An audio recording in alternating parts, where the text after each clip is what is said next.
kata bijak mengatakan, "Doaku pagi ini, jadikan aku kecil dalam pandanganku sendiri, agar aku tidak sombong terhadap sesamaku." Dan kesombongan dapat kita perangi hanya dengan selalu merenungkan firman Tuhan. Kita berdoa. Damai sejahtera Allah yang melampaui segala akal, kiranya menerangi hati dan pikiran kamu sekalian, di dalam nama Tuhan Yesus Kristus. Amin. Jemaat yang terkasih, renungan harian HKBP Resort Sutoyo, Rabu 20 Juli 2022 tertulis di 1 Korintus 3 ayat 21. Demikian dikatakan, "Karena itu janganlah ada orang yang memegahkan dirinya atas manusia, sebab segala sesuatu adalah milikmu." Dalam bahasa Batak dikatakan, "Asa unang maadong nama nenga-nenga konjolma, aisa sudenai dihamudo." Demikian firman Tuhan. Jemaat yang terkasih, dalam hidup kita ini banyak hal yang sudah kita pilih menjadi bagian hidup kita yang kita pandang berarti. Namun setiap hal yang kita pilih seperti memilih sekolah, universitas, pekerjaan, pasangan hidup, atau usaha kita, prestasi kita, setiap multitalenta yang kita kembangkan yang ada dalam diri kita, dan lain sebagainya, semuanya berasal dari Tuhan saja. Dan kita hanya sebagai pengelolanya saja. Jika kita melihat dari asal mula manusia pertama, Adam hanya ditugaskan oleh Allah sebagai pengelola Taman Eden, bukan sebagai pemilik. Oleh sebab itu, janganlah ada orang yang sombong dan merasa layak memegahkan segala hal yang Tuhan percayakan dalam hidupnya.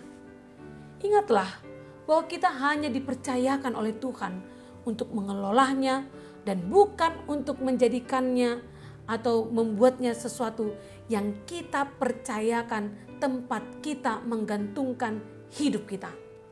Jadi seandainya suatu hari kelak Tuhan akan mengambilnya melalui goncangan, masalah atau tantangan, maka kita tidak akan bersungut-sungut atau kecewa, tetapi kita masih dimampukan mengucapkan syukur di atas segala hal karena kita memandangnya adalah titipan.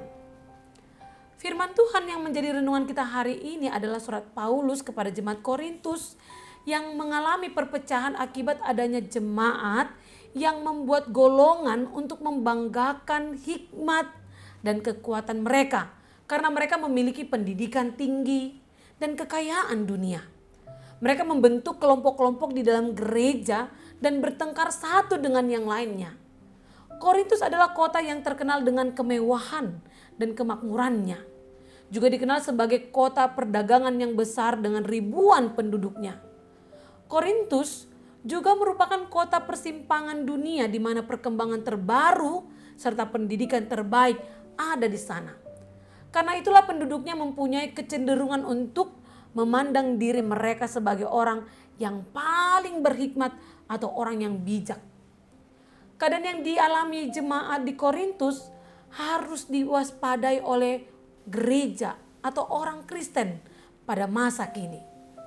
Sebab di dalam gereja maupun di persekutuan kita yang lainnya selalu ada orang-orang yang ingin membanggakan hikmat yang dia miliki, pengetahuan yang dia miliki, kekuasaan mereka yang dapat merusak hubungan dan memecah persatuan gereja maupun persekutuan kita, persaudaraan kita dengan yang lain.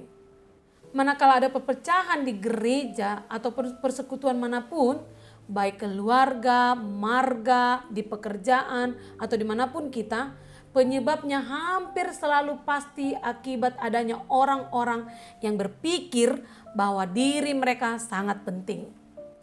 Mereka berpikir mereka memiliki hikmat, memiliki pengetahuan dan pemahaman sehingga setiap orang harus mendengarkan mereka dan mengikuti kepemimpinannya saja.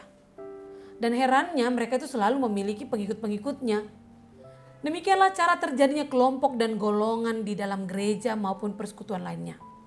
Dan biasanya setiap golongan atau kelompok-kelompok yang saling memegahkan dirinya sangat sulit untuk dipersatukan. Kenapa? Saya mau jelaskan dengan satu ilustrasi. Seperti ini. Seorang pengunjung rumah sakit jiwa merasa sangat heran ketika mengamati hanya ada 3 orang satpam penjaga keamanan yang bertugas di sana. Sedangkan pasien yang dirawat di rumah sakit jiwa itu berjumlah lebih dari 100 orang. Pengunjung itu bertanya kepada manajemen rumah sakit, apakah Anda tidak khawatir pasien-pasien sebanyak itu akan mengalahkan satpam dan melarikan diri? Lalu si manajemen menjawab, tidak. Jawabnya, karena orang-orang yang sakit jiwa tidak akan pernah bersatu. Saya kira kesombongan yang memegahkan diri, memegahkan kepintaran, jabatan, harta miliknya adalah tanda sakitnya jiwa rohani kita. Semua itu harus disembuhkan dengan meyakini bahwa kita dapat memiliki segala sesuatu hanya karena Kristus. Oleh karena itu kita hanya dapat bermegah dalam Tuhan dan tidak mengandalkan diri sendiri. Sehingga tidak ada kelompok, tidak ada permusuhan dan perpecahan. Kita bisa dipersatukan. Hidup Kristen yang memiliki segala sesuatu adalah hidup yang mencari hikmat Allah dan taat kepada kehendak-Nya dalam segala sesuatu. Memiliki segala sesuatu di dalam Kristus berarti sadar bahwa kita semua adalah milik Kristus, hamba Kristus. Sesama hamba Kristus, kita tidak diperkenankan untuk saling menghakimi, saling merendahkan, karena hanya Tuhanlah satu-satunya hakim bagi kita. Sesama pengikut Kristus, kita diharuskan bersatu dan saling menerima. Oleh karena itu, utamakanlah kesatuan di dalam damai kasih Kristus. Amin, kita berdoa. Terima kasih Tuhan atas firman yang telah kami dengar hari ini yang mengingatkan kami agar tidak menyombongkan apa yang kami miliki. Karena segala sesuatu yang kami miliki hanyalah titipan Tuhan yang kami pakai untuk kemuliaan-Mu dan untuk kedamaian kami dengan sesama kami. Oleh karena itu, berilah Roh Kudus yang dapat menerangi hati dan jiwa kami, agar kami jauh dari kesombongan yang memegahkan diri kami, yang dapat menghadirkan perpecahan di antara sesama kami, baik di keluarga, di sekolah, di masyarakat, di tempat kami bekerja, di gereja, dan dimanapun kami berada. Terima kasih Tuhan. Amin. Jemaat Tuhan, selamat beraktivitas dalam damai kasih Tuhan. Salam sehat, Tuhan memberkati.